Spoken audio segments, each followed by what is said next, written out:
about the fee-based services which are provided by the financial intermediaries.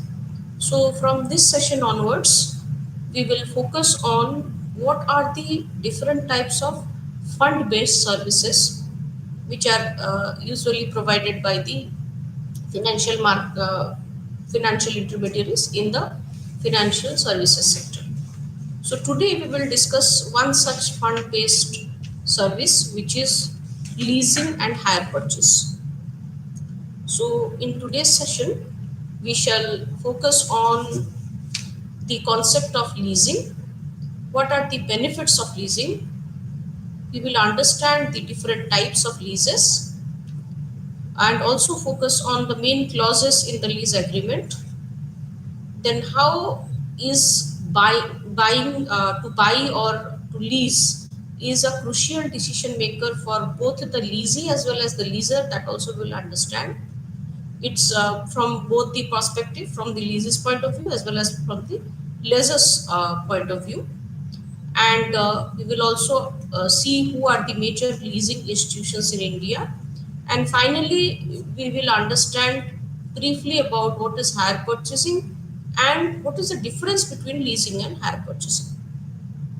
Now, suppose a company, any corporate, is in requirement of some capital asset. Suppose the company would like to buy some capital assets. So let us talk about the company will purchase or is in the process of purchasing capital asset in terms of, let us say, the companies will purchase trucks or heavy machineries which the company wants immediately for the production unit. So in that case, what the company will do, suppose the company does not have adequate funds available with itself, so now the company will go for certain debt instruments, or maybe the company can borrow a loan from the bank and then the company can purchase the capital assets. So now here, in case of a leasing or a hire purchasing, these are different methods which will help a company, instead of purchasing the assets outright. Suppose the company has deficit of funds, or the company, when there is an obligation to pay the debt, the company might not be able to meet the obligations. So there is some amount of risk. Suppose the company go for long-term debts. So in that case, there is an alternative which is known as leasing or hire purchasing. So through this method, the company can hire, or the company can on lease bring those capital assets and use it till a particular or specific time period. So raising long-term funds for acquiring capital assets through debt instruments or long-term debt, it imposes several obligations on the borrowers, and these borrowers have to also bear some degree of risk, because they have to, when you borrow, you have debt, so you have to pay the interest also, and that too on time. Now hence the alternative means of acquiring the capital assets without raising funds immediately are the leasing and hire purchasing. So through these two methods, this raising of funds can be avoided. Now let us understand some of the main characteristics of leasing or features of leasing. So what a lease is, a contract, it is an agreement whereby the owner of the asset, so the owner of the asset is known as the lessor. So the lessor grants to another person, the leasee, exclusive right to use the asset for an agreed period of time in return of payment of a rent. That is called the lease rental. So as we were discussing, suppose the company would like to have trucks on lease. So the owner of the truck, who is the lessor, will grant the another person, that the company is going to be the leasee. Now the truck will be used by the leasee. The company will use the truck for a particular period of time. Maybe the lease, in the lease agreement, it will be mentioned for how many time period. What is the time period till which the leasee can the leasee can use the capital asset. That means the leasee can use the trucks for a particular period of time, and in return of using that asset, the leasee will pay a rent. It may be the periodicity of the rent also will be mentioned in the agreement. It may be monthly, it may be quarterly, it may be biannual, or it may be annually. So it depends on the agreement which will be mentioned, the payment of the rent of the capital assets which is used by the leasing. So now ownership lies with the leaser, and the leasee will use the asset for the specific purpose. So capital assets like land, buildings, equipment, machinery, vehicles are the usual assets which are generally acquired on the lease basis. So now these are the capital assets. These are few examples of the capital assets which can be bought on lease by the leasing from the lessor. The lessor remains the owner of the asset, but the possession and economic use of the asset is vested in the lessee. So the person who is using the asset is not the owner. The person or the company is using the asset through a periodic rental payment, but the ownership of the asset lies with the lessor. So this is what is the overall idea of leasing. As there is no separate statute in India to govern the contract of leasing, which is akin to the contract of bailment, the provisions of Indian Contract Act apply to it. So there is no specific term for leasing, or there is no specific statute to regulate the leasing. But the bailment act which is mentioned in the Indian Contract Act, that is applicable to the leasing agreements. So according to the section 146 of the Indian Contract Act 1872, what is a bailment? A bailment is the delivery of goods by one person to another person for some purpose upon a contract that they shall, when the purpose is accomplished, be returned or otherwise disposed of according to the direction of the person delivering them. So this is what is mentioned in the bailment of the Indian Contract Act. So they define bailment that here there will be delivery of goods from one person to another, and the other person who is getting the goods delivered will uh, use the product or the good for a particular period of time, and upon the completion of the purpose, a periodicity will be mentioned. Upon that, they will return the specific goods to the owner. So that is mentioned in the bailment act. So that same thing is applicable for the leasing. The person delivering the good is called the bailer, and the person to whom they are delivered is called the bailee. In case of a leasing, the person who is the owner of the capital asset is the leaser, and the person who is using the capital asset is the lessee.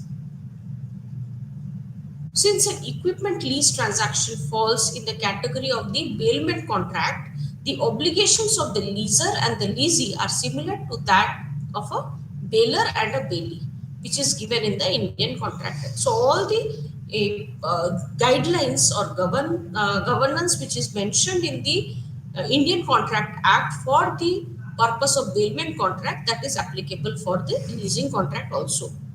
So the leaser has the duty to deliver the assets to the lessee, to legally authorize the lessee to use the asset, and to leave the asset in peaceful possession of the lessee during the lease period. So it is the duty of the leaser here. In that means, as the bailer does, the bailer delivers the asset to the bailee. Similarly, the lessor also delivers the asset, capital asset. It may be a land, building, or it may be machineries, anything, to the lessee who is going to use that asset for a specific period of time. And then it is his responsibility that to leave the asset in peaceful possession of the lessee during the lease period. That means within the lease period, there should not be any sort of interference from the lessor. It as mentioned in the agreement. So the termination condition, the implementation condition, everything will be mentioned in the lease agreement. So it has to be in a peaceful possession of the lessee during the particular lease period. The leaser has the obligation to pay the lease rentals as specified in the lease agreement. To protect the leaser's title, to take reasonable care of the asset, and to return the leased asset at the expiry of the lease period. So now it is the responsibility of the lessor that he pays lease rentals on time, that which is specified in the agreement. He has to protect the asset. That means he has to maintain the condition, or he has to keep the asset properly, so that on expiry the asset can be returned back in the proper condition to the lessor. Now let us discuss about a few main components or elements of the leasing contract. Now, a valid contract of leasing, a leasing arrangement is undertaken by entering into a valid contract between the lessor and lessee. So, a lease agreement will start with a signing of a contract. So, that contract will be undertaken by both the parties, the lessor and the lessee. Let us assume there is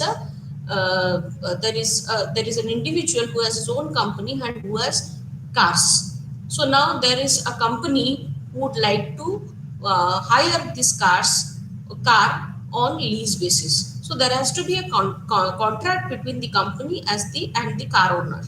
So that comes first. Undertaking the contract has to be made. Both the parties must be competent to sign the contract. The lessor must have clear and undisputed title to the assets to be leased. So lessor should actually be the real owner of the asset. The ownership of the asset which he is carrying, that means he has to be the real owner of the land, undisputed owner of the land, or he has to be the undisputed owner of the vehicles which is going to be leased by him to the leasee. So he should have all the documents with him available to show that, to prove that he is the undisputed owner of the assets which he is going to lease to the leasee. The agreement must specify the essential of a valid contract as per the Indian Contract Act. So all the essential things which has to be mentioned in the lease agreement should satisfy the conditions of the Indian Contract Act, which we were talking about, the bailment contract in the Indian Contract Act. The next component is the delivery of goods. The movable property, generally termed as goods, must be delivered by the leaser to the lessee. Now, suppose it is a vehicle. Now, vehicle is a movable property. So, that property has to be delivered by the leaser to the lessee. Delivery of goods may either be actual delivery or a constructive delivery. As we were discussing, a movable good like car is a good which can be delivered by the leaser to the lessee. But let us talk about a building or a land which cannot be a movable property. So there it is not actually delivered to the lessee. So in the former case, physical possession of the goods is handed over to the lessee. But in the latter case, there is no change in the physical possession. That means suppose there is a building. So building cannot be given, it is not a movable property, it cannot be delivered to the lessee. So in that case, there will be clear instruction that that building will be possessed by the lessee for a particular time period, and that will be used by the lessee for a particular time period. Or a land will be used by the lessee for a particular time period. But some instruction or direction is given to the possessor of the goods to hold the same on behalf of the lessee rather than the lessor. So here, in case of constructive delivery, here we are not actually delivering the product, the goods or the capital assets, but rather it is on that particular place where it will be possessed by the lessee rather than the lessor, and all the activities for which the lease agreement has been made will be performed in that particular building or the land.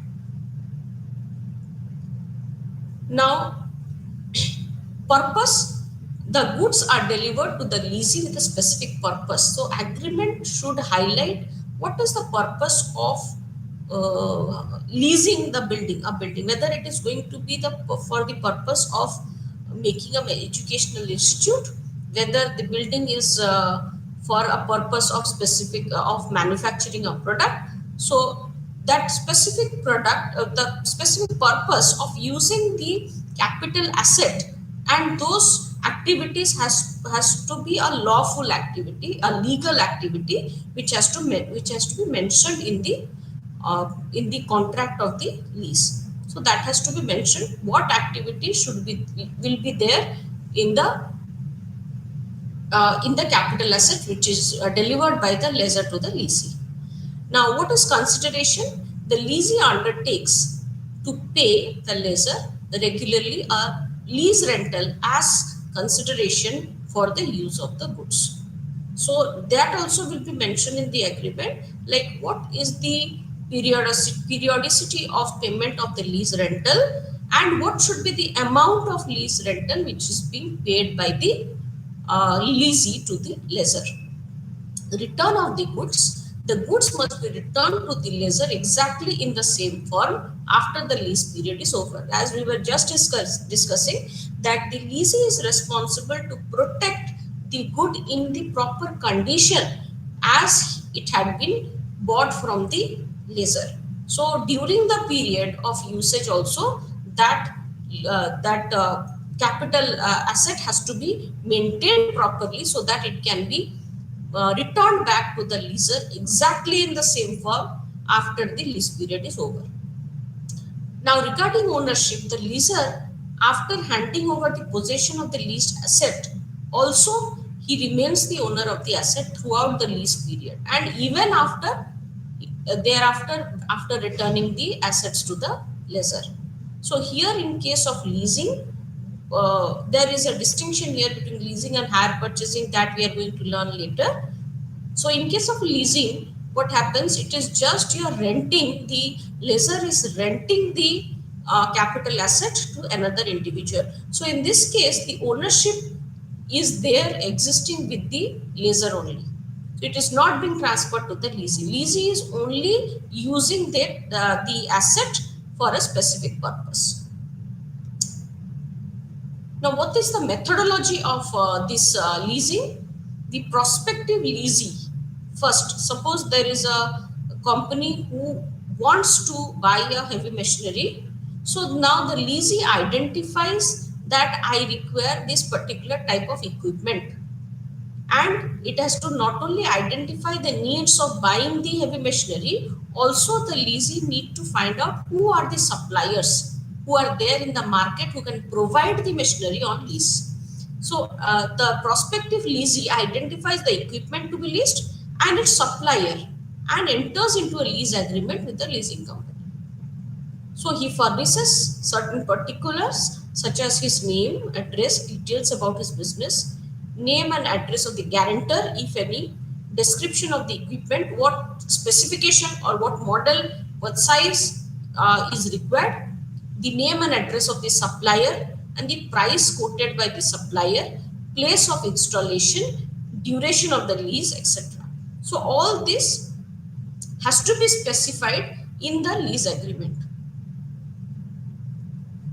Now let us understand why a company would go for leasing. Why not a company go for purchasing the long-term assets, the capital assets? Why do they go? What benefits does the company enjoy if suppose they go for leasing? One of the benefit is convenience in case of short-term need. Now, supposing the company is requiring a few vehicles for maybe 2 years or 3 years or 5 years. So for a very short period of time. Suppose there is a requirement of a capital asset, then the company can go for leasing. So why to purchase the asset and keep it idle after a particular period of time or after the purpose is done, rather than to lease the asset for a short period of time, for a year or two, so that after that the asset will not lie idle with the company. So if the capital asset is needed for a short period of time only, say for a year or two, leasing is a very convenient and appropriate method of acquiring. It dispenses with the formalities and expenses incurred in purchasing the asset and selling it soon after the need is over. So what happens when you purchase an asset?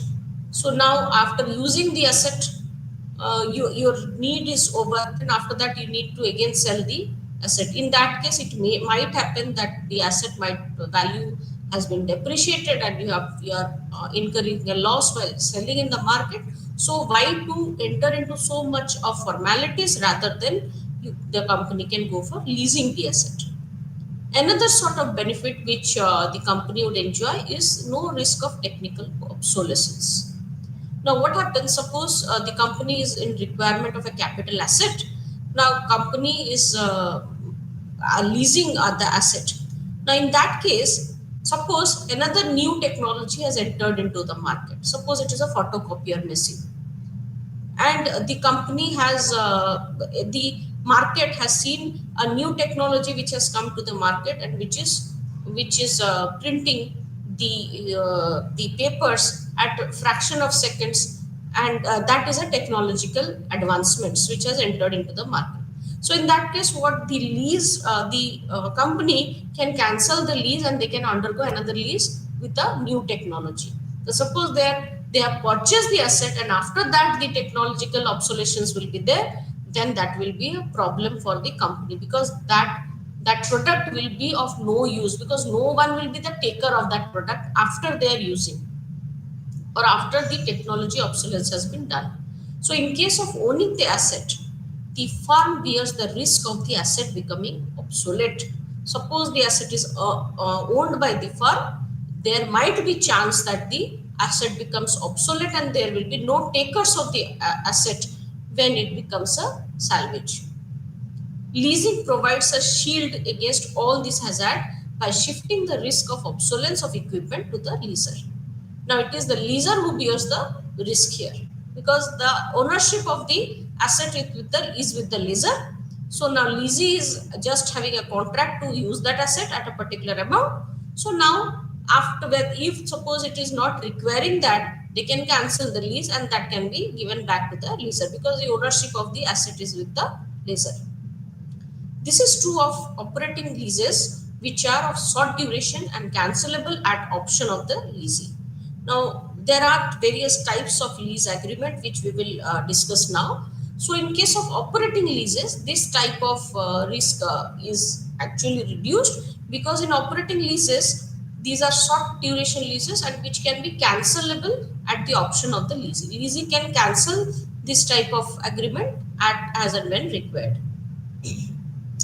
The leasing can cancel an old lease agreement and enter into a new one in case of technology superior product is available in the market. So this happens in case of operating lease. Now some other benefits of leasing is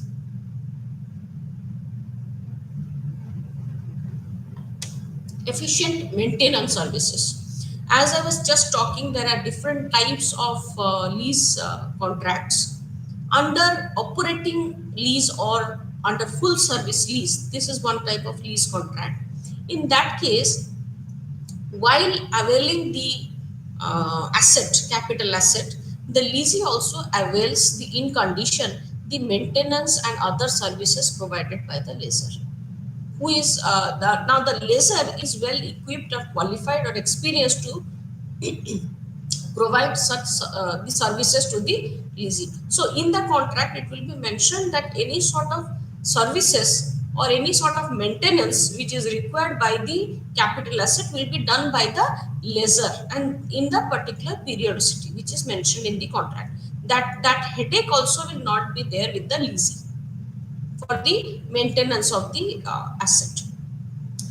Now, the leasing, if suppose the leasing has such type of facilities which is provided by the leaser, there in that case, the fees they have to provide certain higher rentals in case of the leasee is having such type of facility from the leaser. Low administrative and transaction cost. Many leasing companies specialize in leasing a few types of equipment, machines or vehicles only. They can easily bargain with the suppliers, manufacturers, etc. and acquire the assets of better prices and can economize in other administrative expenses also. The leasee may get a concession in lease rent on the basis of the economics derived by the leaser. So sometimes what happens, few companies who cannot have varied or do not have a broad range of vehicles or machinery or equipment, they may have the basic machineries which may solve the purpose of the leasing. So in that case, the leasee can easily bargain with the leaser, and they can also lower the price or transaction cost of the lease agreement. So in that case, they can provide less amount of rent to the leaser.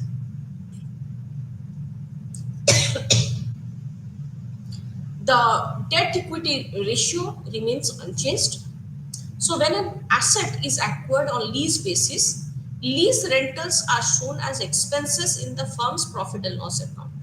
So when it is a lease rental, it is shown as an expense there in the PL account. Neither the leased asset, so asset which is being added to the firm, but it is on lease because it is the ownership of the leaser, nor the liabilities under the lease agreement are shown in the balance sheet. So as a reason of this, the debt equity ratio remains unaffected as compared to a firm which buys an asset with borrowed funds. Now, when you are buying the asset with a borrowed fund, so the ownership of the asset is with the firm, so it is adding to the asset as well as it is adding to the obligations of the borrowed fund, the liabilities also. But in this case, the debt and equity ratio remains unaffected. Another benefit is the benefit of tax shield. The leasee claims the rental which is being paid for the lease agreement as a tax deductible expenses every year. So hence the tax liability is also reduced to a particular extent. Now let us see what are the different types of leases. Now, as we discussed, that operating lease are leases which are for short period of time.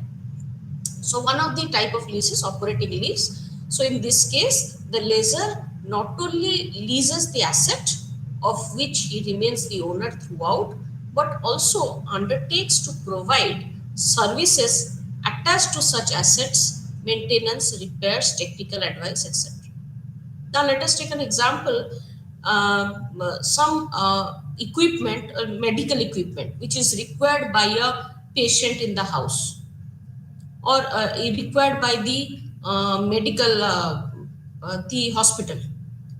There are few machineries the hospital may not purchase it, but the hospital has done a lease agreement with the specific agency who are only providing that particular type of machine. So in that case, since these agencies are the specialized person of that particular machineries, so during the lease agreement, it will be mentioned that they are not only having agreement for using that asset as well as all the other services attached with that asset, the maintenance, repairs, as well as any technical issues if arises, that will be also provided by the agencies, that is the lessor. So that is known as a operating lease. Such lease is also called as service lease. So computers, office equipments, automobiles and trucks are typical capital assets which are leased under the operating lease agreement.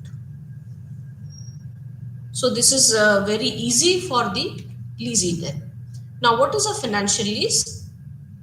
This is just the opposite of the operating lease, where there is no assistance by the lessor. In case of a financial lease, the lessor remains the owner of the leased asset during the lease period, but does not undertake its necessary maintenance. It is the lessor who is only the owner of the building. Let us talk about a building. The lessor is the owner of the building. Now, suppose the organization it wants to run a educational institute in that building. So all the other maintenance services, everything has to be taken care of by the leasee, not the lessor. That is known as a financial lease. The rental received by the lessor fully amortizes the cost of the equipment and earns a profit for him. These leases are non-cancelable. Now the leasee will provide a lease rent to the lessor. So now the rental will cover not only the cost of the building as well as above that some amount of profit which will be earned by the lessor. Operating leases are short term, but these leases are for a long term period of time and these are non-cancelable. Non-cancelable means at any point of time, suppose the leasee thinks that I will cancel it, that cannot be cancelled. Ultimately, the ownership of the leased asset may be transferred to the leasee at an agreed price. It also might happen, suppose it is a building the leasee is using a building for let us say 25 years or more than that. It might happen upon mutual agreement that ownership also might be transferred from the leaser to the leasee. That might happen. That happens also in most of the cases. So when there is a land which is taken for 100-year lease, a building which is taken for 50-year lease, that means ultimately what happens, for 50 years the person is using the services, using that particular building or the land, and after that the ownership is transferred from the lessor to the leasee, but that is again on the agreement at an agreed price. The lessor thus acts as a financier only and earns a return on his investment in the leased asset by the way of rental. In this case, in case of a non-cancelable and a long-term lease, as I was talking about, in case of a building or a land, so there the lessor acts as a financier who is earning the profits or return on his investment from the assets of the by the way of the rental. Another type of lease is sale and lease back. This is an arrangement wherein the lease already owns the asset, sells the same to the lessor, and thereafter takes the same asset from him on the lease basis. Now, supposing that an organization who has purchased some heavy equipments, heavy machineries, organization has purchased it by, let us say, it has raised funds from or borrowed funds from the bank and it has purchased the asset. Now then what happens, the organization will sell that asset to the lessor, to another person. So now the lessor becomes the owner of the asset. So after the lessor becomes the owner of the asset, then the company which has sold the heavy machineries, that company will bring the machineries back to it as a leasing in terms of a lease contract. So it is using the same asset which it has sold to the lessor. So this type of agreement is known as a sale and lease back agreement. So under this agreement, the leasee immediately recovers the value of his already owned assets from the lessor. Now this particular example we were discussing that the leasee is borrowing from the bank and it is purchasing the asset. So now when it is selling the asset to a particular owner who becomes the lessor, now the lessor will pay the amount to the leasee. So the leasee can immediately return back the money to the bank and then bring the assets on the lease and pay the rentals on a periodic basis. So under this agreement, the leasee immediately recovers the value of his already owned assets from the lessor. Thereafter, the leasee makes payment for the lease rentals periodically as usual. Such a lease agreement enhances the liquid resources of the leasee immediately, which can be utilized otherwise to meet the working capital requirements or to purchase another asset on the cash payment basis. So when it is selling the assets to the lessor and getting the cash immediately from the lessor, so that cash is there with the company, which it can be utilized maybe for working capital or for other requirement by the company. So this type of lease is an alternative to a mortgage of the assets. This is very interesting. This is another type of lease which is known as leveraged lease. In such a case, the creditor remains entitled to have recourse to the lease. That is, he can recover his claims from the leasee also. The lease rental is assigned to the creditor. I will tell you this whole process in the form of an example. The leasee is here in this case of a leveraged lease. The leasee is required to pay the lease rental directly to the creditor of the leaser. Generally, the transaction is undertaken through a trustee who receives the lease rental and appropriates it as debt service component to the creditor and the balance amount to the lessor. So here the creditor is, let us say, the bank is the creditor. I will just explain this with an example, the leverage lease. Now supposing there is a company B which approaches bank C for a loan. So the bank is C and the company is B. So company B is procuring loan from the bank C. Now bank C agrees to lend company B 70% of the purchase price of the aeroplane. Now suppose company B you will purchase a aeroplane and it is purchasing it by through a bank loan, and the bank agrees to pay 70% of the purchase price, and the remaining 30% will be paid by the from the company's own funds, from the reserves and surpluses of the company. Now in this case what happens, company B uses the loan from the bank C plus its own fund to purchase the aeroplane from the manufacturer. So there are two types of fund arrangements which are there. One is from the bank, other one is own fund. Now the company B then leases the aeroplane to company A. There is another company who is in requirement of the aeroplane, and the company B becomes a leaser and undergoes a lease agreement with the company A. Now the lease payments from company A are structured in such a way that they cover the loan repayment to bank C as well as provide a return on investment for the company B. So now the rentals which will be provided by the leasee to the leaser will be made in such a way, will be prepared in such a way so that it will pay interest on the and the principal amount, the EMIs to the bank, as well as it will earn a profit for the company B for purchasing the airplane. So company B is the lessor and the equity participant. Company A is the lessee and bank C is the lender or the debt participant. So this arrangement allows company A to use the airplane without large upfront capital expenditure.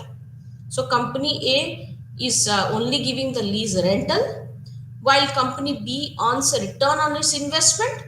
So because the structure of the lease rental will be such that it will cover the interest of the loan as well as some amount of profit will be given to the company B.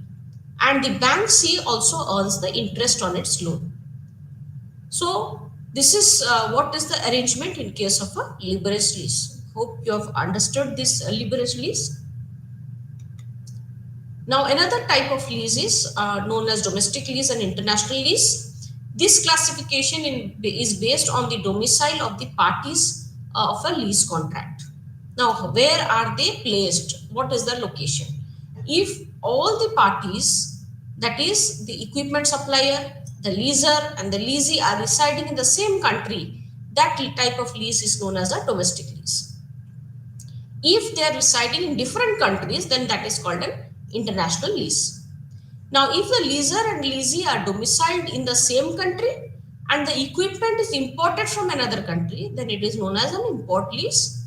And if the leaser and leasee are domiciled in different countries, the lease is called a cross-border lease. In such cases, the equipment supplier may be a resident of any country. So in case of international leases, cross-border leases or international leases, there are two additional risks which come into account, which are the country risk, because when you are importing products from other countries or the equipment from other countries, obviously there are certain legal framework which has to be taken into account, as well as there is also the risk of the currency risk which is involved. Now the to buy or to lease. There are two alternatives with a company, whether they are going to buy an asset or whether they should lease an asset. So that decision is very vital, and that is what is known as a capital budgeting decision, because here it is the company is acquiring a capital asset. So here the amount of money which is involved for buying that asset is obviously going to be huge. So there has to be very minutely, the things has to be evaluated. Capital budgeting has decision has to be taken to identify whether the company would go for a leasing or the company should buy its own asset. So the decision of a firm to acquire a particular asset is based on capital budgeting decision and must be taken by a firm very carefully, because once you have taken that decision, then it is difficult to come back out of it. These are irreversible in nature. So having decided the above, the firms have to make a choice between the buying of the asset or leasing it. So it is based on the cost involved. Now suppose in both the cases, what happens when the company, the leasee has to compare the present value of the outflows, cash outflows. So the investments, what the company is going to do in that asset, that is the cash outflows. The rentals are the cash outflows. So the company is going to pay a periodic rental to the owner of the asset. So these are the cash outflows, and that cash outflow is not made in one particular year. The rental will be paid at periodic intervals. So now the company concerned, the leasee, has to compare between the present value of all the cash outflows till the end of the lease period and the present value of the cash outflow which would have been incurred if it would have purchased the capital asset. So both the present value of cash outflows need to be compared, and then a decision should be taken whether which is more cost effective, whether leasing is cost effective or buying option is cost effective. In case of a leasing option, the company shall have to make lease payment regularly. The entire amount of lease rental is tax deductible expense. So this also they have to consider while calculating the present value of the cash outflows. Hence, the after-tax cost of lease rentals each year is calculated as lease rental payment into 1 minus tax rate. So this is how it is calculated, the after-tax cost. But after that also, after calculating the after-tax cost, after-tax cash outflows, that means the lease rentals for every year. Suppose the lease rental are for 10 years. So for 10 years, the cash outflows are being calculated.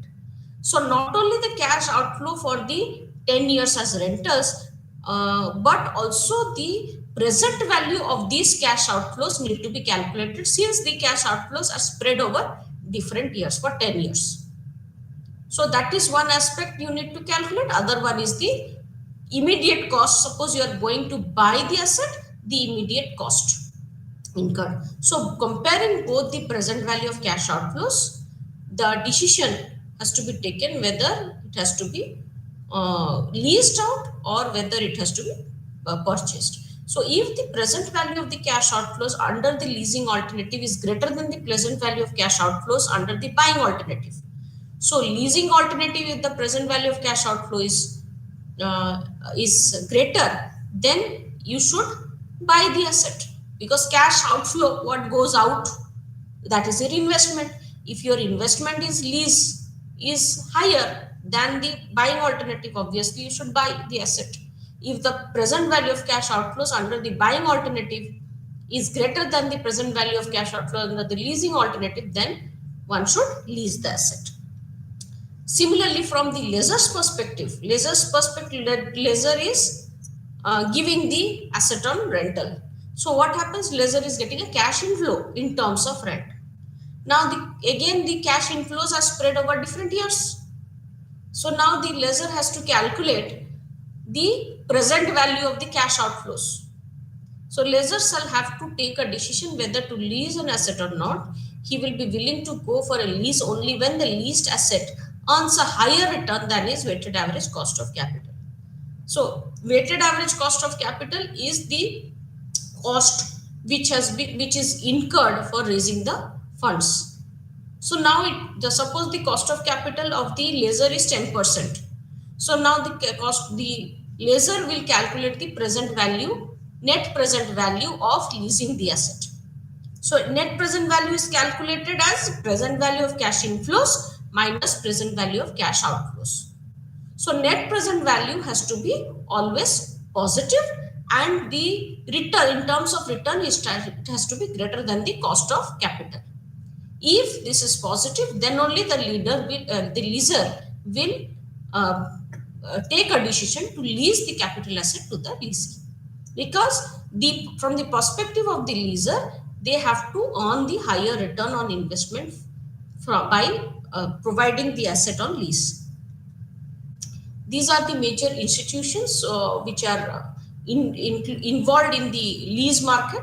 Major leasing players in the Indian market are non-banking financial companies, non-banking non-financial companies. Some specialized entities are like car finance companies, captive manufacturing arms of vendors, and original equipment manufacturers. Like suppose the fire extinguishers, those pipes and those machineries, that is prepared by a specific manufacturers. So these type of items can be captive financing arms of vendors and original equipment manufacturers. There can be cab aggregators who are the owners of different types of vehicles, and also Indian Railway Finance Corporation. So another, this was all about leasing. Another form of having this capital asset, acquiring this capital asset is known as hire purchase. So now here what happens in hire purchase also, the company is acquiring the capital asset for the use, and without they are also not paying the price at that point of time. So what happens here? The use the It is also an agreement. It is an arrangement where the goods are let on hire. The hirer, that means the person who is using the asset, is allowed to pay the purchase price in installments and enjoys the option to purchase the goods after all the installments have been paid. Now, suppose the hirer is hiring a photocopier machine, so and the hirer will go on paying installment payments for that that photocopier machine till a particular period of time. Then after that, until the last installment is paid, the hirer is not going to enjoy the ownership of that asset. Thus, the ownership of the in the asset is passed on to the hirer on payment of the last installment. This amount and the number of installment is fixed at the time of delivering the asset to the hirer. So the individual or the corporate who are delivering the asset to the hirer, at that point of time, in the agreement it will be mentioned the what is the amount of installment or what is the time of delivery of the asset to the hirer. So the seller, who is the hiree, purchases the asset from the supplier or manufacturer and hires to the hirer, who is required to make cash down payment of, it can be 20 to 25% of the cost of the asset.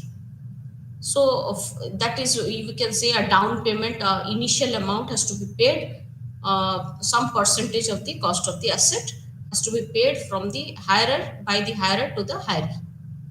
The balance of the cost price of the asset, which with interest thereon, is payable in equated monthly installments, either in advance or in arrears, over a predetermined period which ranges between 36 months to 48 months. So the remaining amount will be paid in installments, which is fixed along with the interest and principal amount. With the interest will be fixed, the installment will be fixed, and that installment can be paid within the specified period. Sometimes, in place of cash down payment, a fixed deposit is required to be made with the seller. An entire amount of the cost is recovered through the EMIs. Sometimes what happens, it depends on the agreement. There can be a FD which is to be made by the hirer with the hiring. So the entire amount of the cost can be recovered through the EMIs. The amount of FDR plus interest is returned to the hirer on the payment of the last installment. This is just like a security deposit which is kept with the hiree in terms of the fixed deposit. The buyer does not enjoy the right of termination of the agreement before making payment of all the installments. So the hirer does not have that option to terminate the or cancel the agreement before making the final installment payment. Some hire purchase agreements have a balloon payment at the end of the agreement, which is normally higher than the usual monthly payments.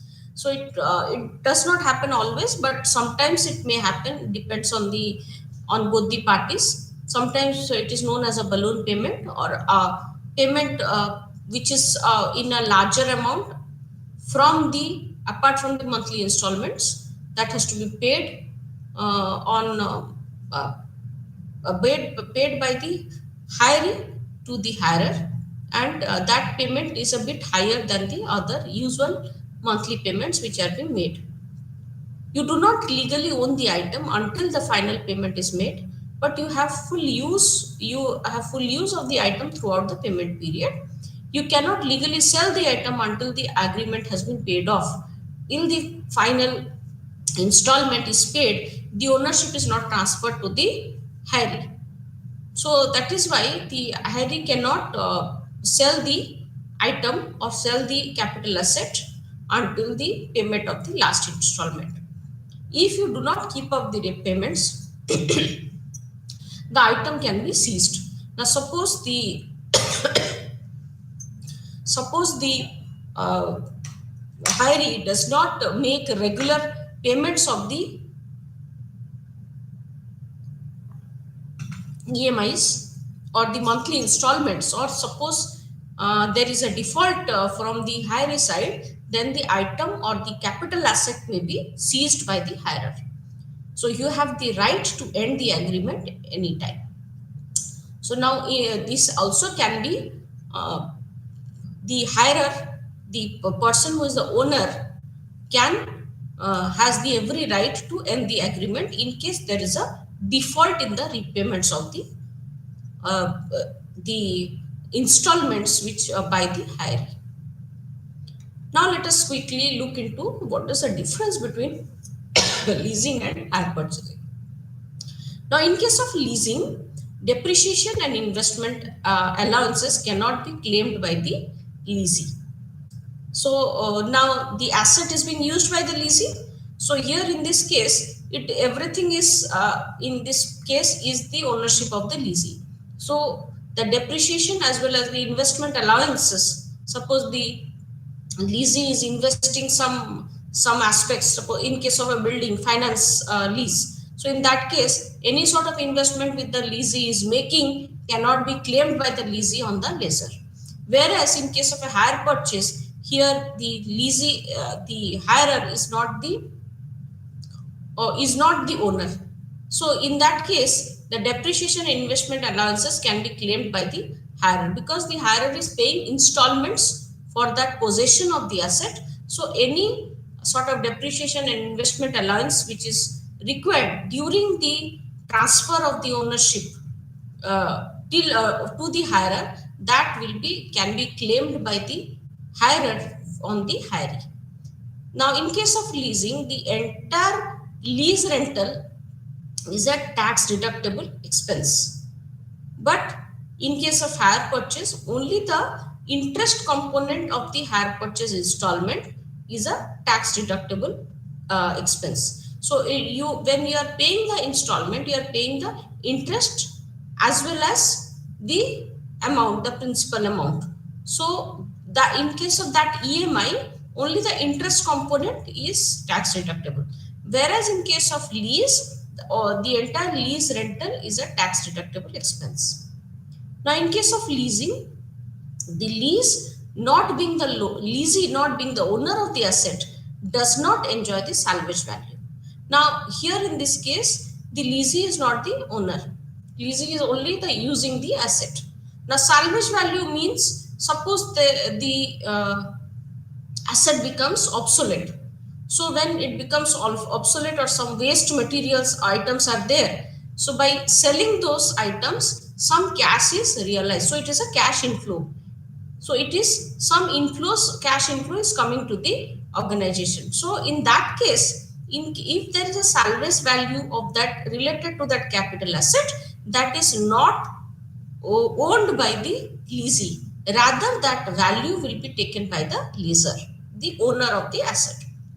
But in case of a hire purchase, since it is an agreement which where the ownership will be completely transferred to the hiree, so in this case, the hirer, being the owner of the assets, enjoys the salvage value of the asset.